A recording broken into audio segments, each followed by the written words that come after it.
ಇದು ಈ ಪ್ರಪಂಚದಲ್ಲಿ ಒಂದೇ ಒಂದು ದೇವಸ್ಥಾನ ಇದ್ರದ್ದು. ಹೌದು, ಯಾಕಂದ್ರೆ ಗರುಡನು ಉತ್ಸವ ಮೂರ್ತಿಗಳಾಗಿದ್ದಾನೆ. ಒಳಗಡೆ ಗರ್ಭಗುಡಿ ಒಳಗಡೆ ಉತ್ಸವ ಮೂರ್ತಿಯಾಗಿದ್ದಾನೆ. ಇಲ್ಲ ಈಚೆಗಡೆ ಒಂದು ಧ್ವಜಸ್ತಂಭದಲ್ಲಿದ್ದಾನೆ. ಆದ್ರೆ ಗರ್ಭಗುಡಿಯಲ್ಲಿ ರಾಮನನ್ನ, ಕೋದಂಡ ರಾಮನನ್ನ, ಸೀತೆಯನ್ನ ಹೊತ್ಕೊಂಡಿರುವಂತ ಈ ಅಲಂಕಾರದ ರೀತಿ ಭಗವಂತ ಗರ್ಭಗುಡಿಯಲ್ಲಿ ಇದು ಎಲ್ಲೂ ಪ್ರಪಂಚದಲ್ಲಿ ಇಲ್ಲ. ಅದಕ್ಕಾಗಿ ಇದನ್ನ ಏಕೈಕ ಗರುಡ ದೇವಸ್ಥಾನ ಪರಿಗಣಿಸ್ತಾರೆ. ಮತ್ತೆ ಇದನ್ನ ಪ್ರತಿಷ್ಠಾಪನೆ ಮಾಡಿರುವಂತವ್ರು ರಾಮಾನುಜಾಚಾರ್ಯರು. ಸುಮಾರು 11-12 ಶತಮಾನ ಕಾಲದವರು ರಾಮಾನುಜಾಚಾರ್ಯರು. ಅವರು ಅಲ್ಲಿಂದ ಸ್ಥಳಾಂತರಗೊಂಡಾಗ ಕರ್ನಾಟಕದಲ್ಲಿ ಸುಮಾರು ದೇವಾಲಯ ಪ್ರತಿಷ್ಠಾಪನೆ ಮಾಡುವ ಸಂದರ್ಭದಲ್ಲಿ ಈ ಒಂದು ನಮ್ಮ ಗರುಡನನ್ನು ಕೂಡ ಇಲ್ಲಿ ಪ್ರತಿಷ್ಠಾಪನೆ ಮಾಡಲಾಗಿದೆ. ಅವರ ಒಂದು ವಿಗ್ರಹಗಳು ಕೂಡ ಒಳಗಡೆ ಒಂದು ಪ್ರತಿಷ್ಠಾಪನೆ ಆಗಿದ್ದಾವೆ. ಅದಕ್ಕಾಗಿ ಇದು 900 ವರ್ಷಗಳ ಮೇಲಿನ ಇತಿಹಾಸವುಳ್ಳ ಸ್ಥಳ ಅಂತೇಳಿ ಹೇಳ್ತಾರೆ. ಮತ್ತೆ ಯಾರು ಗರುಡ, ಯಾರು ಜಟಾಯು ಅಂತ ಹೇಳಿದ್ರೆ ಇಲ್ಲಿರ್ತಕ್ಕಂಥ ನೋಡ್ಬೋದು ನೀವನ್ನ ಭಗವಂತರನ್ನ. ಮಧ್ಯೆ ಜಟಾಯುಯಪ್ಪ, ಮಧ್ಯದಲ್ಲಿ ಜಟಾಯು ಸ್ವಾಮಿ, ಒಂದು ಕೈಯಲ್ಲಿ ರಾಮನನ್ನ, ಒಂದು ಕೈಯಲ್ಲಿ ಸೀತೆಯನ್ನು ಹೊತ್ತಿದ್ದಾನೆ, ಇನ್ನೊಂದು ಕಡೆ ಹನುಮ ಆ ಕಡೆ ಇದ್ದಾನೆ, ಅಲ್ಲಿ ನೋಡ್ಬೋದು. ಆಮೇಲೆ ರಾವಣ ಮಹಾಲಕ್ಷ್ಮಿಯಾದ ಸೀತೆಯನ್ನ ಅಪಹರಿಸಿರ್ತಾನೆ. ಆಗ ಈ ವಿಹಾರ ಪಕ್ಷಿಯಾದ ಜಟಾಯು ರಾವಣನಿಗೆ ಎದುರು ಹೋಗ್ತಾನೆ. ಎಷ್ಟೋ ಸೂಚಿಸ್ತಾನೆ, ಹೇಳ್ತಾನೆ ತಪ್ಪು ಮಾಡ್ತಾ ಇದೆ, ಬಿಡ್ಬಿಡಯ್ಯ ನೀನು ಅಂತ ಎಷ್ಟೋ ಕೇಳ್ತಾನೆ. ಆದ್ರೆ ರಾವಣ ಮಹಾನುಭಾವ, ಚಲವಂತ, ಶಕ್ತಿವಂತ, ಅಷ್ಟೇ ಅಹಂಕಾರಿ. ಈ ಜಟಾಯು ಪ್ರಾರ್ಥನೆಯನ್ನ ಒಪ್ಪೋದಿಲ್ಲ. ತನ್ನ ಕತ್ತಿಯಿಂದ ಪಕ್ಷಿ ರೆಕ್ಕೆ ನೋಡಿದ್ದಾನೆ. ಜಟಾಯು ತುಂಬಾ ಹೋರಾಟ ಮಾಡ್ತಾನೆ, ಬಹಳ ಬಲಶಾಲಿ, ಒಂದು ಗರುಡ ಬಲಶಾಲಿ ಆಗಿರ್ತಾನೆ. ಆದ್ರೆ ರಾವಣ ತನ್ನ ಕತ್ತಿಯಿಂದ 2 ರೆಕ್ಕೆಯನ್ನು ಬಡಿದಾಗ ದೂರದಲ್ಲಿ ಬಿದ್ದು ಸಾವಿರಾರು ಕ್ಷೇತ್ರಗಳನ್ನು ದಾಟ್ಕೊಂಡು ಬಂದು ಇಲ್ಲಿ ಪ್ರಾಣ ಬಿಟ್ಟಿರೋದಾಗಿ ಪ್ರತೀತಿ. ಅದಕ್ಕೋಸ್ಕರ ರಾವಣನಿಂದ ಜಟಾಯು ಕೊಲ್ಲಲ್ಪಟ್ಟ ಸ್ಥಳವಿದು. ಕುಲದೇವಿ ಅಂತ ಒಂದು ಹೆಸರನ್ನ ಕೊಟ್ಟಿದ್ದಾರೆ. ಜಟಾಯು ಯಾರೆಂದರೆ ಗರುಡ ಜಾತಿಗೆ ಸೇರಿದ ಪಕ್ಷಿ. ಗರುಡನ ಯಾರೆಂದರೆ ಮಹಾವಿಷ್ಣುವಿಗೆ ವಾಹನ. ವೈಕುಂಠ ವಾಸನ, ಸದಾ ವೈಕುಂಠದಲ್ಲೇ ವಾಸ ಮಾಡುವವನು ಗರುಡ. ಅದಕ್ಕಾಗಿ ಗರುಡನನ್ನು ನೋಡಿದವರಿಗೆ ಅದೃಷ್ಟ ಅಂತ.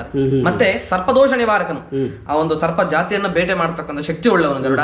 ಆಮೇಲೆ ಆ ಒಂದು ಗರುಡ ಇಲ್ಲಿನ ಈ ಸ್ಥಾನದಲ್ಲಿ ಕೊಲದೇವಿ ಗ್ರಾಮದಲ್ಲಿ ವಿಶೇಷ ಏನಂದ್ರೆ ಸರ್ಪಗಳ ಅಲಂಕಾರವನ್ನ ಹೂಮಾಲೆಯಾಗಿ ಹಾಕೊಂಡಿದ್ದಾನೆ ಗರುಡ. ಒಂದು ಮಾತ್ರ ಈಗ ಅಲಂಕಾರವಿದೆ, ಕಿರೀಟದಲ್ಲಿ ಕಾಣಿಸ್ಕೊಳ್ಳುತ್ತೆ, ಒಂದೇ ಒಂದು ಸರ್ಪ ಭಗವಂತನ ಶಿರಭಾಗದಲ್ಲಿ ಕಾಣಿಸ್ಕೊಳ್ಳುತ್ತೆ. ಇನ್ನ ಹೃದಯದ ಮೇಲೆ, ಕಂಠದ ಮೇಲೆ, ಭುಜದ ಮೇಲೆ, ಕೈಗಳ ಮೇಲೆಲ್ಲ ಸರ್ಪ ಸುತ್ತಕೊಂಡಿದ್ದಾನೆ ಅಯ್ಯಪ್ಪ. ಅಲಂಕಾರ ಒಂದು ಅಭಿಷೇಕ ಮಾಡುವ ಕೆಲವು ಹೊತ್ತಿನಲ್ಲಿ ಮಾತ್ರ ಅಯ್ಯಪ್ಪ ನಮಗೆ ಸರ್ಪಗಳ ಜೊತೆ ನಿಜ ರೂಪದಲ್ಲಿ ಕಾಣಿಸ್ತಾನೆ. ಹಾಗಾಗಿ ಆತನ ಸೇವೆಯಿಂದ ಪರಿಪೂರ್ಣವಾದ ಸರ್ಪದೋಷ ನಿವಾರಣೆ ಆಗುತ್ತೆ. ಏಕಕಾಲದಲ್ಲಿ ಎಲ್ಲಾ ದೋಷಗಳು ನಿವಾರಣೆ ಮಾಡುವಂಥದ್ದು ಗರುಡನ ಲೀಲೆ.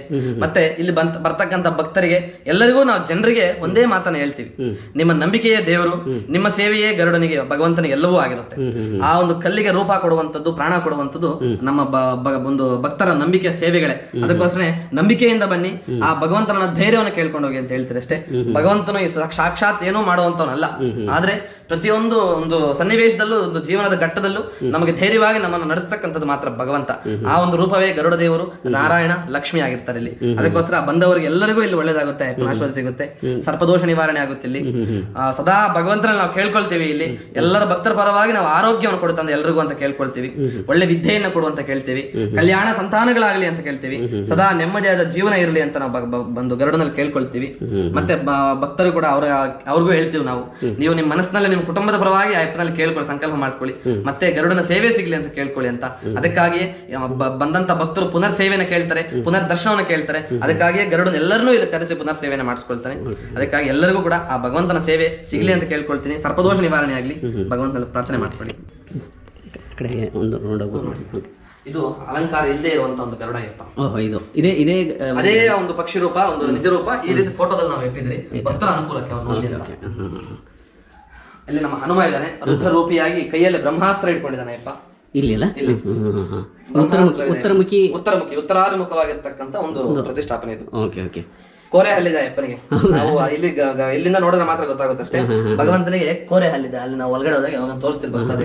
ಇದು ಉತ್ಸವಕ್ಕೋಸ್ಕರ, ಇದು ಆ ಒಂದು ಭಗವಂತನಿಗೆ ಒಂದು ಇದು ಮಾಡಿಸಿದ್ರೆ ನಾವು ಅದನ್ನ ಯೂಸ್ ಮಾಡೋದಿಲ್ಲ ಜಾಸ್ತಿ. ಒಂದ್ಸಲ ಏನಾದ್ರೂ ವಿಶೇಷ ಪೂಜೆಗಳು ಮಾತ್ರ ಅದನ್ನ ಉಪಯೋಗಿಸ್ಕೊಳ್ತೀವಿ. ಇದು ಭಗವಂತನ ಉತ್ಸವ ಮೂರ್ತಿಗಳು. ಕೋದಂಡ ರಾಮ, ಸೀತೆ, ಇವರು ಜಯಾಭಿಜಯರು, ಇವರಿಬ್ರು ಜಯಾಭಿಜಯ ದ್ವಾರಪಾಲಕರಾಗಿರ್ತಾರೆ.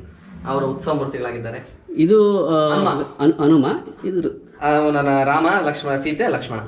ಉತ್ಸವ ಮೂರ್ತಿ. ಇದು ತೊಟ್ಲು ಯಾಕೆ ಮಾಡಿರೋದು? ತೊಟ್ಲು ಅದು ಯಾರನ್ನ ಒಂದು ಮಕ್ಕಳಾಗಬೇಕಾಗಿರ್ತಕ್ಕಂಥವ್ರು ಆ ತೊಟ್ಲನ್ನ ತೂಗ್ಲಿ ಅಂತ ಹೇಳ್ಬಿಟ್ಟು, ಇಲ್ಲಿ ಯಾರಿಗೂ ಮಕ್ಕಳಾಗಿದೆ, ಅವರು ನಮಗೆ ಒಂದು ವಿಶೇಷ ದೇಣಿಗೆ ಕೊಟ್ಟಿದ್ರು.